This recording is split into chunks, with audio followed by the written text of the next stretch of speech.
Selamat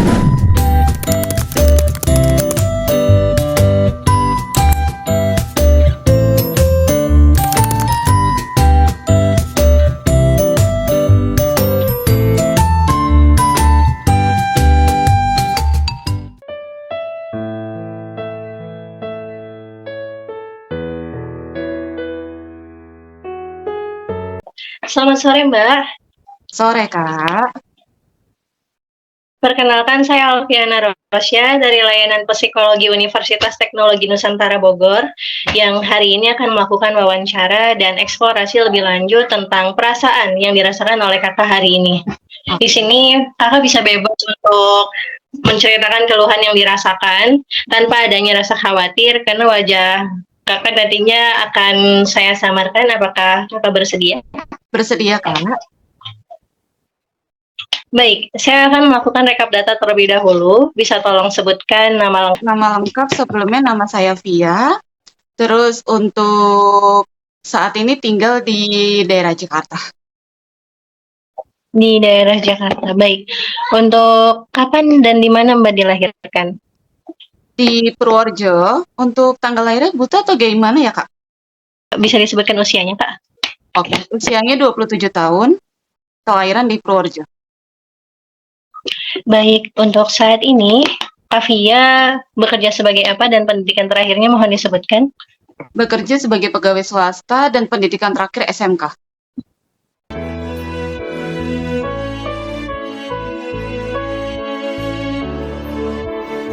Data saat ini sudah selesai saya lakukan. Terima kasih Kak Via. Saat ini kita lanjutkan ke sesi selanjutnya ya. Baik, silakan. Baik, bisa tolong menceritakan terlebih dahulu tentang perasaan atau masalah yang saat ini Kak Via sedang rasakan? Untuk masalah atau perasaan yang saya alami sekarang sih, Kak, lebih ke rasa cemas gitu. Rasa cemas, terus kayak kadang tuh kayak kalau lagi tidur tuh kayak gelisah aja gitu. Jadi nggak bisa langsung tidur pules. Jadi kayak sebelum tidur tuh kayak pikiran tuh kayak kemana-mana dulu. Abis itu kalau misalkan lagi kerja nih, tiba-tiba maksudnya kayak nggak ke-trigger apapun nih, tiba-tiba kok kayak cemas berlebihan, terus kayak tiba-tiba tangan dingin, terus kadang apa ya, kayak ngerasa dada tuh kayak nyesek aja gitu, Kak.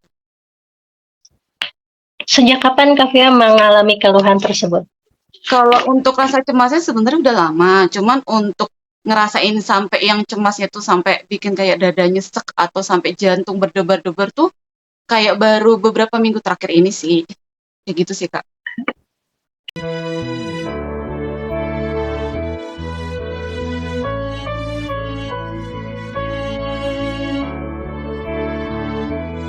Menurut Kak Via, ada nggak sih faktor tertentu yang memperburuk keluhan Mbak Via ini? Hal yang memperburuk kemungkinan sih karena trauma ya, trauma masa kecil dan trauma beberapa waktu terakhir juga sih. Kayaknya karena itu. Baik. Apakah ada peristiwa dalam hidup Kak Via yang berhubungan dengan keluhan tersebut?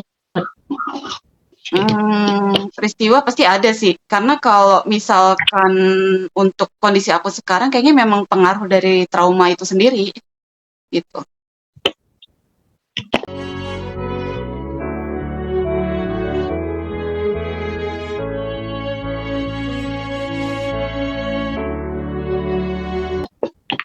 Ada nggak sih Kak Via orang terdekat seperti keluarga, teman, atau kolega yang pernah memberi komentar mengenai perubahan perilaku atau keadaan Kak Via ini? Kalau untuk perubahan sikap sebenarnya kalau orang tua sih lebih ke, "Kamu kenapa sih? Kok kalau ada apa-apa nggak mau cerita?" Kayak gitu, lebih tertutup. Nah, sedangkan kalau sama temen, ada beberapa temen tuh kayak aku tuh ngerasa, "Oh ya udah, nih orang bisa aku percaya." Ya udah akhirnya aku cerita atau sharing sama dia gitu kan. Terkait apa yang aku rasain kayak gitu. Memang ada beberapa orang yang bisa jadi pendengar yang baik, di satu sisi lain juga ada yang ngerasa, "Udah sih Vi," kayak gitu, "lu, apa namanya, kayak sabar gitu ya Via ya, sabar gitu, lu tuh kuat bla bla bla bla," terus kayak perbanyak ibadahnya lagi. Sebenarnya kalau untuk case aku, mungkin kan nggak cuma satu orang, 2 yang ngalamin ya. Mungkin ada beberapa orang ngalamin case tersebut, tapi kayak sebenarnya gini loh, orang-orang yang sebenarnya tuh kayak punya rasa cemas berlebih, intinya kayak dia tuh lagi ke-trigger sama traumanya gitu ya. Lagi ke-trigger sama traumanya, sebenarnya dia cuma pengen didengerin sama pengen kayak lebih, intinya dia tuh kayak ingin memvalidasi perasaannya juga gitu loh. Maksudnya bener gak sih yang aku lakuin ini bener kayak gitu. Gitu sih Kak.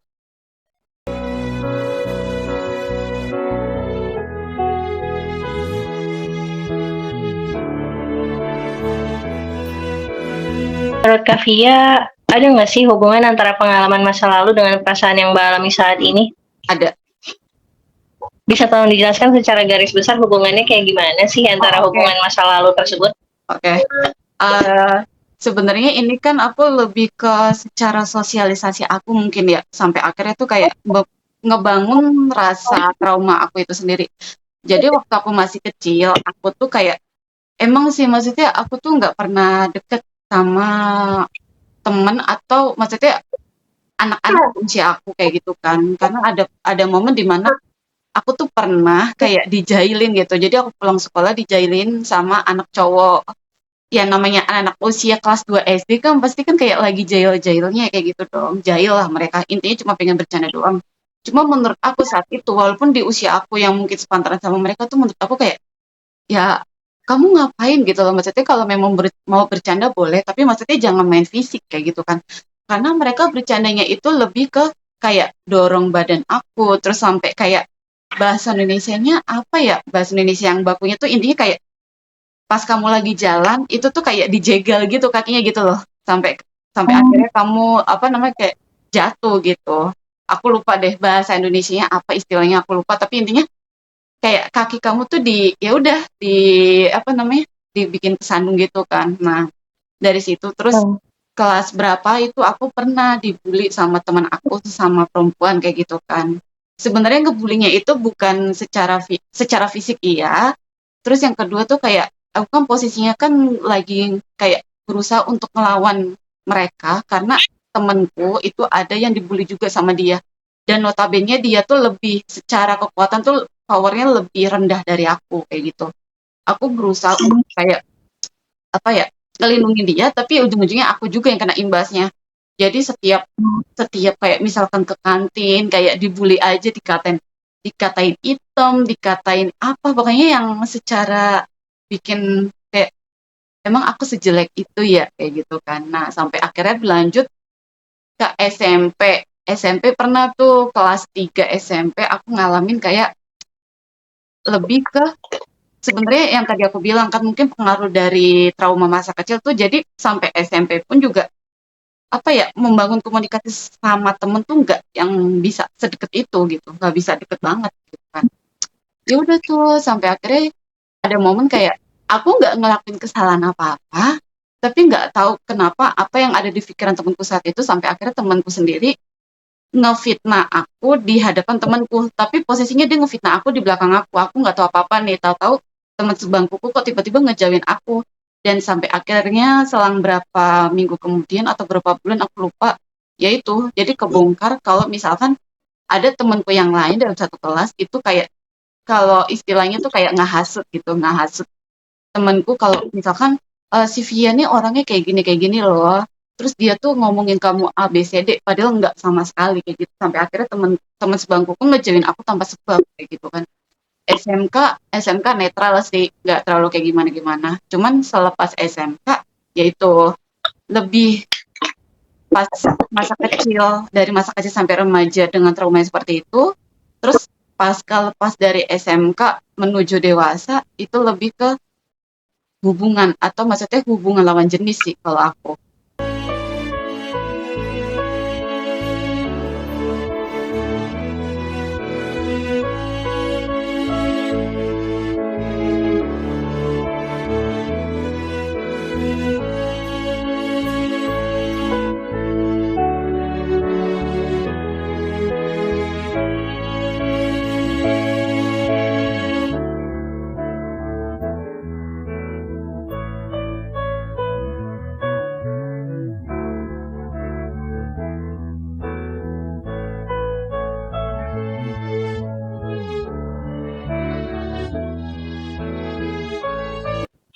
Baik, untuk keluhan yang Kak Via rasakan saat ini, apakah mengganggu kehidupan Kak Via sehari-hari seperti susah tidur, kehilangan nafsu makan, atau mungkin berdampak ke kesehatan fisik seperti sakit mah? Yang tadi Kak Alfi sebutin itu semuanya benar. Jadi dari pola Ya. tidur pengaruh, terus dari makan pun pola makan juga sebenarnya berantakan. Terus kayak kalau lagi bener-bener kayak nggak tahu sih kayak lagi cemasnya datang atau sesuatu traumanya itu lagi ke-trigger, itu tuh kayak kadang mau ngapa-ngapain males banget, kayak nggak ada energi kayak gitu.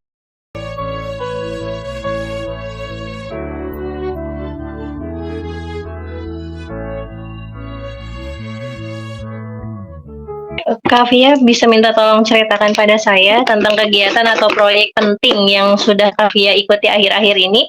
Seberapa besar Kakak menikmati kegiatan atau proyek tersebut? Oke, karena beberapa akhir ini menurut aku udah ngerasa ngeganggu aktivitas aku, akhirnya aku kan sempat apa namanya ya kayak konsul dulu nih kan, konsul ke tadi sebelum-sebelumnya tuh aku kalau ada apa-apa, maksudnya ngerasa aku lagi ke-trigger sama trauma aku, biasanya aku konsul ke psikolog dan itu Oh, konsul konsul ke psikolognya itu by online ya. Jadi di aplikasi Alo Dokter aku biasanya itu konsul. Nah, beberapa hari terakhir itu akhirnya nggak tahu kenapa memutuskan aku untuk kayak kayaknya aku harus berobat deh kayak gitu kan. Aku harus berobat nih. Aku juga pengen sembuh kayak gitu kan. Akhirnya aku konsul ke psikiater juga di Alo Dokter by online. Nah, dari beliau memang kayak lebih ke maksudnya ada anxiety gitu. Maksudnya kayak masih potensinya ini kayak anxiety disorder, tapi maksudnya kadar depresinya tuh kayak masih sedang kayak gitu kan, masih sedang. Jadi kalau memang serasa udah nggak ini, ya udah kakaknya boleh apa namanya dari dokternya kayak nyaranin ya udah kamu coba untuk konsul by offline kayak gitu kan. Makanya setelah aku konsultasi by psikiater di Alo Dokter itu akhirnya sehari atau 2 hari kemudian aku langsung ke klinik karena kan posisinya kan aku pengen konsultasi ke psikiater kan ke psikiater atau ke poli jiwa itu kan dengan BPJS ya. Jadi aku ke fase 1 dulu, kemudian intinya aku ketemu dokter umumnya dulu, aku ceritain apa yang jadi keluhan aku, sampai akhirnya aku minta rujukan ke beliau, dan sama pihak klinik langsung di-approvement untuk surat rujukan ke poli jiwa. Dan beberapa hari terakhir kemarin sih, akhirnya untuk hari pertama akhirnya ke poli jiwa gitu kan, ketemu dokternya atau psikiaternya secara langsung, dan di situ aku nyeritain, maksudnya kayak kenapa kok aku bisa jadi kayak gini, terus awal mulanya kayak gimana, sama dokter pun juga ditanya kayak gitu kan, ditanyain keluhan yang kamu rasain kayak gimana, sampai akhirnya sama dokternya itu dikasih satu obat dulu nih, nanti dua minggu ke depan aku dilanjut untuk konsultasi berikutnya. Mungkin sama dokternya bakal dilihat dulu nih, ada perkembangan atau enggak setelah aku minum obat tersebut. Dan sebelumnya sih sama dokternya ini, aku dikasih obatnya itu kan memang baru satu jenis ya, itu obatnya itu Sandepril 50 mg. Jadi sama dokternya itu dikasih obat ada 7 tablet, tapi tiap tiap konsumsinya itu aku sehari setengah tablet aja gitu.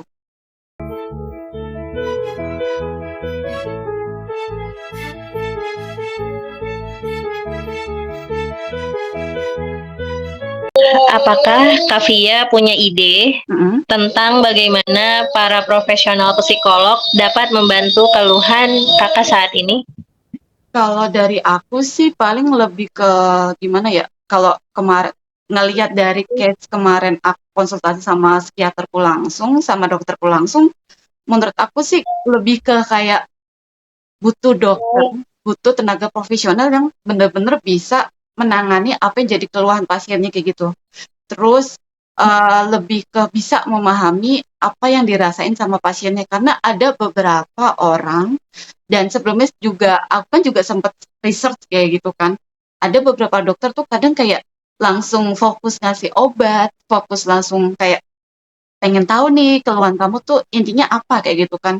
Sebenarnya tuh kalau kayak kayak kita-kita yang maksudnya mungkin kalau kayak aku tuh yang masih fase untuk pertama kali konsul ke dokter ya kan, ke psikiater, itu lebih ke kayak pengen butuh temen cerita kayak gitu, temen cerita atau temen curhat yang gimana nantinya tuh kita tuh bisa memvalidasi perasaan kita sendiri, kita kenapa sih bisa sampai kayak gini, kayak gitu. Dan nantinya kita juga berharapnya setelah kita menyampaikan apa yang kita rasain, itu nantinya dari pihak tenaga profesional juga paham nih, oh ternyata kalian tuh butuhnya A, B, C, D, kayak gitu dijabarin, dan kita sebagai pasien pun juga kayak, oh ternyata cerita aku didengerin nih sama beliau kayak gitu, dan apa yang aku butuhin pun juga itu terpenuhi sama beliau kayak gitu sih.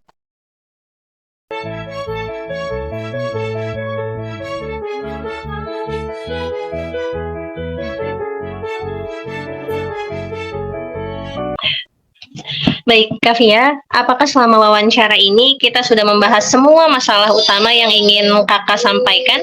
Udah cukup sih Kak, udah cukup banget.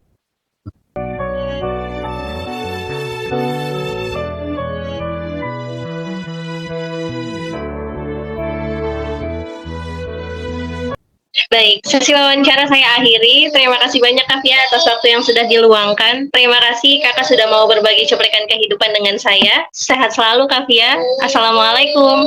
Waalaikumsalam Kak Alfi.